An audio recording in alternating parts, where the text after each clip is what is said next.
most people by now have heard about the Confucius Institutes.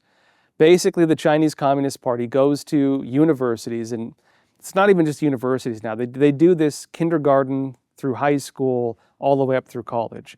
But a lot of people are now familiar with the Confucius Institutes. The Chinese Communist Party goes to schools, big-time universities, and they say, let us do a foreign Chinese language and culture class at your university. We'll pay for the building. We'll pay for the teachers. You don't have to do anything. In other words, it's like we will pay you to let us build an educational institution at your school. You'll get money from it. You'll have more options for your students. You'll have new language and culture classes. Like, who wouldn't want that, from a certain standpoint? Like, if a non-hostile country were to do that, it would be a fantastic thing. Like, of course, who wouldn't want it? It turns out, though, that it comes with strings attached. The Chinese Communist Party, through that, can say, well, now that we're here, if you hold an event we don't approve of, we're pulling out. If you have a speaker on Chinese human rights, we're pulling out.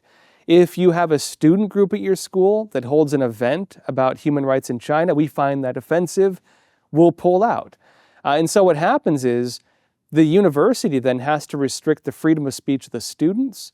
They have to restrict what kind of conversations they can allow on their campuses. And it creates, through that financial channel, a type of what I would call transnational repression. The university then has to censor human rights issues, the speech of students, and everything else. So do they come to the university and tell them, because we have the center here, you're not allowed to have certain events? I don't think they tell them that from the get-go, but there have been documented cases where universities have, for example, held events about human rights abuse in Tibet, for example, or held events about, organ harvesting of Falun Gong practitioners, for example. And not only do the Confucius Institutes, the Chinese regime behind it, not only do they say, don't hold this event or try to pressure them, they do threaten to pull funding out of the schools. And then there's also other problems. There are normal Chinese citizens, former Chinese expats or something like that in the United States who wanted to become teachers at those school programs. Like, oh, hey, I speak Chinese. They need Chinese language teachers. Why don't I do it?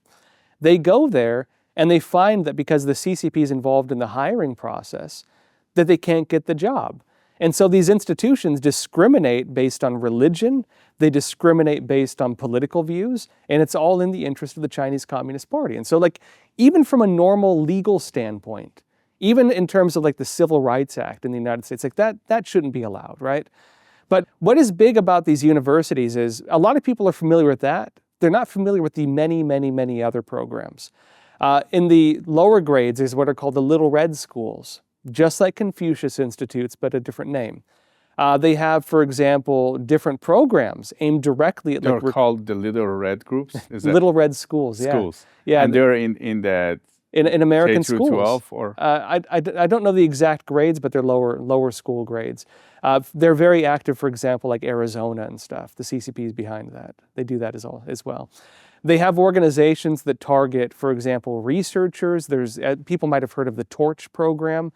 That's a program where the CCP will target researchers receiving government grants at American universities, including grad students and so on. They have open spy programs that try to recruit these people. I mean, almost too many to list. But when you talk specifically about Chinese student spies, one of the main operations they have, there's an organization run by the Chinese consulates, directed by it, and funded by them. And they're called the Chinese Student and Scholar Associations. And so these Chinese Student Scholar Associations, right, these are openly, in their own writing, funded by the CCP, directed by the CCP, operated by the CCP, and can be used by the CCP for a lot of terrible things. I'll get into some of the nuts and bolts of it, but as a bit of background to this, I've been exposing this going back to 2008. A lot of my research as a journalist, I started at Epoch Times when I was still a student. I've just stuck with it. A lot of my research started with my investigations into what's called the United Front Work Department, which is one of the main branches of the Chinese Communist Party focused on foreign espionage. What you're saying is these, they're on campus. These are student groups. Yes. But they're actually funded by the Chinese Communist Party and they actually work for the Chinese Communist Party? How does that work? In their own words. When I was exposing the Chinese Communist Party's operations of subversion, I was doing a lot of on-the-ground investigations. Some of these were into, Chinese CCP-tied organizations like community groups and, friendship associations and business groups that were tied directly into the CCP. Because going back to 2008, the Beijing Olympics, a lot of these organizations were coming to the surface. They were protesting against any critics of the CCP. If a news outlet said anything about, the bloody Olympics, as they called it at the time, because the CCP at the time was very publicly persecuting, like Tibetans, especially in China. They were suppressing all Chinese dissidents, and they were launching attacks through these networks against any groups abroad. So if there was a Chinese group in the United States, New York, San Francisco, there were actual cases of it. If there were any Chinese groups anywhere who were, holding public demonstrations against the bloody Olympics, because the CCP was increasingly becoming like authoritarian at the time, they were finding that they would have these large groups come out, Chinese students, Chinese business associations, and what he called tongs, and they were criticizing people, sometimes beating people up, attacking people, spitting on them, cursing at them, threatening to kill them. And I was, at the time, investigating who are these people. Now, I've talked a lot about my research into the tongs, the Chinese associations tied in with the CCP's United Front work. But one thing that's not talked about as much, and I even haven't talked about it as much, are the Chinese student and scholar associations. A lot of those Chinese student protesters, they're part of the Chinese student and scholar associations. And that's the exact name they use. Chinese Scholar Association. Chinese Student and Scholar Associations, that's their official name. Now, this is where it gets interesting. If you really research them, this is what you find. If you go to the Chinese Communist Party's embassy website, they have an academic branch of the Chinese embassy, and on their official website, they list all of these associations, and they list every university they're part of. They have it public. What's also interesting, they have since pulled that offline. They deleted the web page. Now, I don't know what their intent is. My personal belief would be that they don't want people knowing that the Chinese embassy is openly funding and operating these organizations, and maybe they're trying to cover their tracks. I saved the archive, and so this is, even though deleted, it still exists. What are they trying to achieve?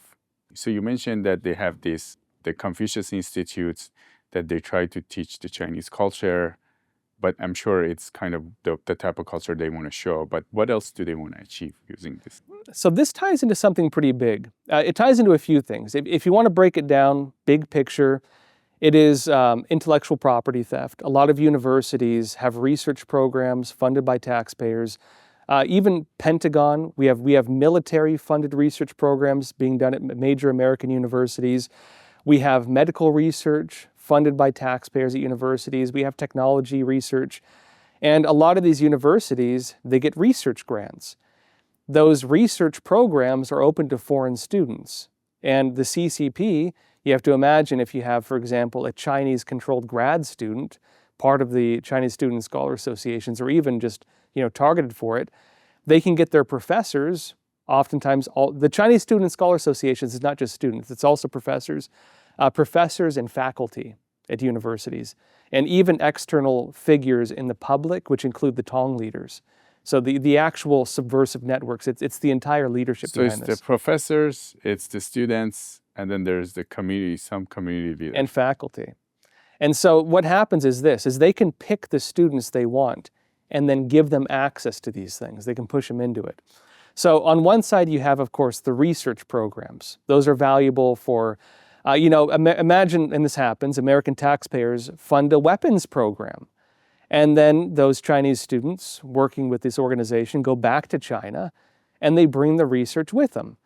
Even if they don't steal it, which they often do, they go with the knowledge. And then what do we find? We find, 2 years later, the thing that we paid to have researched at, X university is now being developed by the Chinese military. Very commonly happens, very often. Aside from that brain drain, you have the issue, of course, of just Chinese narrative. They want to defend narratives and they want to push narratives. For example, they will try to use their influence to protest against any kind of maybe, student event or public debate or anything. Anything that would make the Chinese Communist Party look bad. Human rights issues, Taiwan independence, Hong Kong democracy, you name it, right? Trade issues, even tariffs now probably. Those types of things.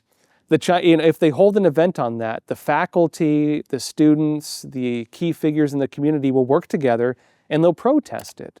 They'll lobby the dean of the university. They'll complain to the professor. They will go to the organizers of the event and say, how dare you hold this because it's offensive to the feelings of the Chinese people. Like they use that, right? And so they on one side prevent that. On the other side, they can then rally their own networks to hold positive events. So they can get, for example, all those Chinese leaders to hold like friendship meetings or China-US economic engagement meetings and things like that, business opportunity meetings.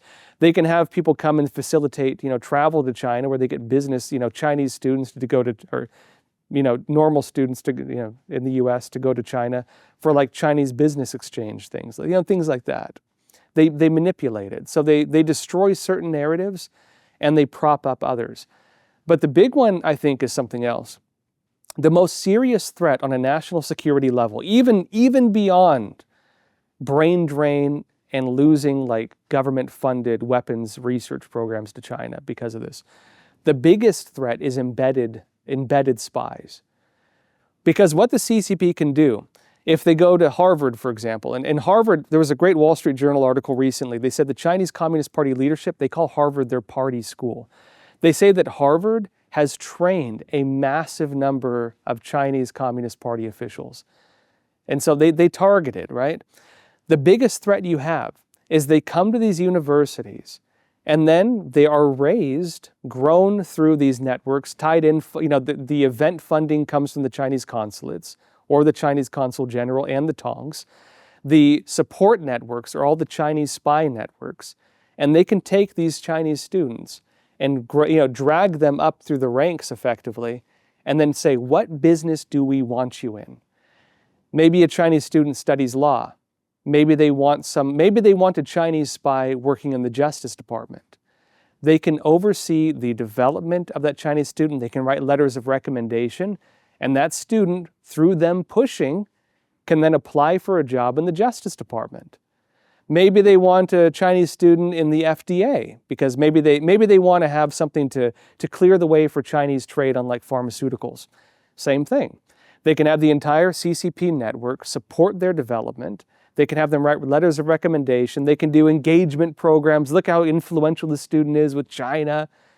And they can push that student along as a career into a government position. They can do that in local politics. They can do that in key businesses. They can do that in law enforcement. They can do it, maybe they want to have someone join the military or join the FBI, or maybe even, run for political office, for example. This is the method the CCP uses to place spies, agents of influence, or, otherwise within our government. Doesn't it take a long time? They're just doing that, right? Is that? Well, let's put it this way. I've been researching this since 2008. And it was in 2008, it had already been going on for a while. That was, 20 years ago, almost. This has been going on at least 20 years. Because when I was researching it, it was at that time. How many students are now old enough to have gotten official positions in our own government? A lot. And every single year, they're graduating and going into new jobs. And every single year, it's not just one university. If you go by the Chinese embassy website, the one they deleted, which we have the archives of, if you go by the actual Chinese government website, the embassy website, they list them. And there are dozens upon dozens, tons of them, just a long list of American universities. And imagine how many, look, one spy is a problem. One Chinese agent in a government position is problematic, especially when you get to like middle-level bureaucracies and they have a lot of power. One of them is problematic. Imagine 10, imagine 20, imagine 100, imagine 1,000. By this point, they would have trained thousands upon thousands upon thousands.